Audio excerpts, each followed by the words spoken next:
महाराज जी, हम भजन मार्ग पर चलने का प्रयास कर रहे हैं।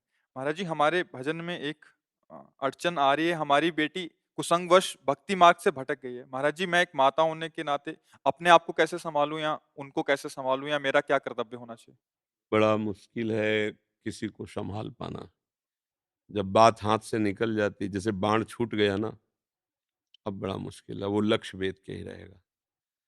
ये कर्मों का बाण हाथ से निकल गया, अब जैसे एक बार व्यभिचार दोष में युक्त हो गया, चाहे स्त्री हो, चाहे पुरुष हो, बच पाना बड़ा मुश्किल होता है, बहुत कठिन होता है। अब वो हाथ से नहीं, बच्चापन से अगर सँभाला जाए तो सँभल सकता है। अब यौवन अवस्था आ गई, अब तो ज़्यादा आप समझाओगे, आपकी आपके पास ही नहीं रहेगी, आपकी अवहेलना कर देगी। आपके विरुद्ध में हाँ, ऐसे हमारे पास कितनी बातें ऐसी आई, माता-पिता को पुलिस में महाराज जी, आपने भी लिखा है कि वो आपके साथ रहना नहीं चाहती। हाँ, हाँ, देखो लिखा है, देखो ऐसा ना, अब क्योंकि बात बिगड़ गई ना, आप ज़्यादा वो कहोगे तो आप कह देंगे कि ये लोग हमें हमारे साथ टॉर्चर करते हैं, हमें क्योंकि बालिग हो गई, अब हाथ से निकल गया मामला, अब सँभलने वाला नहीं। अब ये है कि कर तुम अकर तुम अन्यथा कर तुम, भगवान उसको किसी तरह जहाँ भी जैसे भी वही बकाया, दूसरा कोई उपाय नहीं। जब आदत बिगड़ जाती है, मनमानी आचरण होने लगते हैं, फिर सँभलना मुश्किल होता है। ऐसा हम लोग बताए ना, घर में इतना शासन था, जबकि बुरा लगता है, सबको लगता है, बच्चों को भी बुरा लगता है, बड़ा कठोर शासन था। व्यभिचार रूपी दोष की तो कहीं भी किसी भी तरह से संभावना ही नहीं थी। अब क्या है, छूट दिए हो, तो देखो बड़े-बड़े ऋषि मुनियों का मन मचल जाता है, फिर वो तो बच्चे हैं, उनको अपना हित-अहित का ज्ञान नहीं, अब वो मचल गए, अब वो बढ़ते चले गए गलत की तरफ, अब वो वापस हमारे कहने से नहीं आएँगे, वही वापस कर सकते प्रभु। कोई ऐसा चोट लगे मन में कि फिर वो लौट कर तुम्हारे पास आवे कि मैं गलत थी, अम्मा मुझे संभाल लो, तो भले आपका उपदेश काम करे, लेकिन अब उपदेश काम नहीं करता। जब मार्ग बढ़ जाता है फिर गलत हो जाता है, हृदय स्वीकार नहीं कर पाता।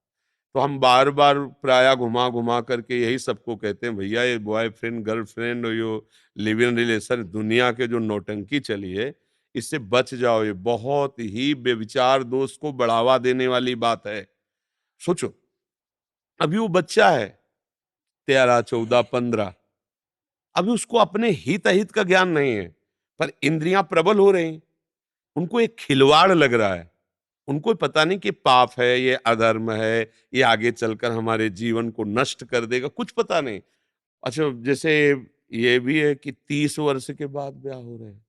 देखो, भले सबको ये अच्छा कहे, लेकिन हमारी मान्यता में ठीक नहीं है, क्योंकि 18-20 के बाद यौवन का भारी प्रकोप होता है। भले पढ़ो लिखो, आगे उन्नति करो, पर ब्याह कर लो तो एक जगह प्रीति तुम्हारी समिट गई।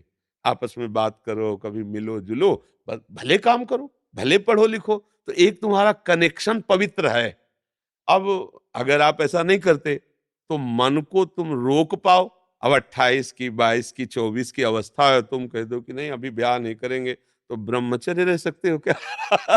तुम विषयों में रहकर, स्त्री पुरुष में रहकर और गलत चीजें देखकर मोबाइलों में तुम ब्रह्मचर्य, इसका मतलब ब्याह कर लेना चाहिए। अगर 20-25 के अंतर्गत ब्याह हो गया, पढ़ो लिखो नौकरी करो, जो आगे काफी पढ़ाई तो हो जाती है, 20-25 तक तो काफी पढ़ाई हो जाती है, मतलब एक व्यक्तित्व आने लगता है, एक महत्व आने लगता है। पर अब क्या है कि जैसे अब लंबे लंबे समय तक, 30 वर्ष तक ब्याह ही नहीं किए, तो फिर ब्रह्मचर्य से तो नहीं रह सकते, क्योंकि उसके लिए साधना चाहिए अध्यात्म की, और वो है नहीं। तो फिर इधर उधर खिलवाड़ होता रहता है, फिर बुद्धि भ्रष्ट हो जाती है। जब हम अधर्म में चलते हैं तो बुद्धि भ्रष्ट हो जाती है। तो इसका तो हमारे पास कोई उत्तर ही नहीं है, क्योंकि जब बेल फैल गई तो विष बेल है, ये विषय विकार जब हृदय में, फिर वो देखो आप ही कह रहे हैं हमारे पास नहीं रहती है।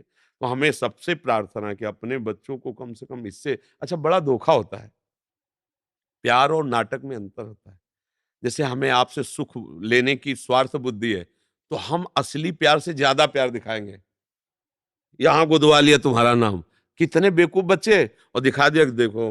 अब वो माता पिता जो जिंदगी भर उसे दूध पिला के तैयार करिए है ना, छोड़ दिया। अब बच्चों को ये ज्ञान कहाँ से आवे, कैसे समझ में? अब मतलब बहुत तरह के इसमें अधर्म है, पर वो बच्चे हैं, सब आप उनको समझाए तो कहेंगे बाबा जी क्या जाने बॉयफ्रेंड गर्लफ्रेंड, तभी उपदेश करते हैं। हाँ, उनको लगेगा नहीं, नहीं बच्चा इसमें तुम्हारा अहित है, तुम्हारा जीवन नष्ट होने के पूरे चांस हैं। आगे कहीं भी तुम्हें उन देखो माता-पिता कितने भी कैसे भी हों, अपने बच्चे का कोई राक्षस ही होगा तो बात अलग है, नहीं कभी अहित नहीं होने देगा। उनमें एक वात्सल्य होता है। उनको लगता है हम चाहे जितना कष्ट में रहें, मेरी बच्ची का ऐसी जगह ब्याह हो, जहाँ उसको सुख मिले। मैं भले मेहनत रिक्शा चला के कराऊँ, मेरा लड़का ऐसा ऑफिसर बने, जो उसको कष्ट ऐसे प्रायः माता-पिता तो हमें लगता है बच्चों को माता-पिता की अनुमति तो लेना ही चाहिए। किसी भी कार्य के लिए आगे कदम बढ़ाने के लिए माता-पिता का सपोर्ट लेगा तो मुझे लगता है कि वो सुरक्षित रह सकता है। अब ये मनमानी आचरण चूँकि बच्चापन में नहीं ज्ञान होता हमें पता है। वो एक उन्मत्तता होती, पागलपन होता है उस समय। उस समय ऐसा ज्ञान नहीं होता अधर्म क्या है, धर्म क्या है, और फिर दुश्मन लगते हैं माता-पिता कि हमें क्यों रोक रहे हैं? हम खेलना चाहते हैं, हम मनोरंजन करना चाहते हैं, ये रोक रहे हैं। पर उनका रोकना अगर मान गया, तो आगे चलकर जैसे अपने लोग हैं, कि अगर मेरे माता-पिता शासन ना करते, तो हम लोगों की वृत्ति बिगड़ी होती तो आज भी बिगड़ी होती। उन्होंने कृपा की उस समय हमें लग ज़रूर रहा था कि हम जेल में हैं, दूसरों के बच्चे खुला सब खेल रहे हैं, हमें खेलने को भी नहीं मिलता, हमें सबसे मिलने को नहीं मिलता और उसका परिणाम ये हुआ कि स्वभाव बना, तो देखो भगवान के मार्ग में सब पूरा परिवार चल रहा है। अगर माता-पिता का शासन होता सच्ची कहते हैं, ये मन बड़ा बदमाश है। हाँ, इसके गलत संस्कार हो जाते, सबके हो जाते हैं। इसलिए माता-पिता को कोटिशः प्रणाम है और सबको अपने माता-पिता को प्रणाम करना चाहिए। प्रातः काल उठ के रघुनाथा, मात पिता गुरु अब तो मतलब बहुते विचित्र सब है।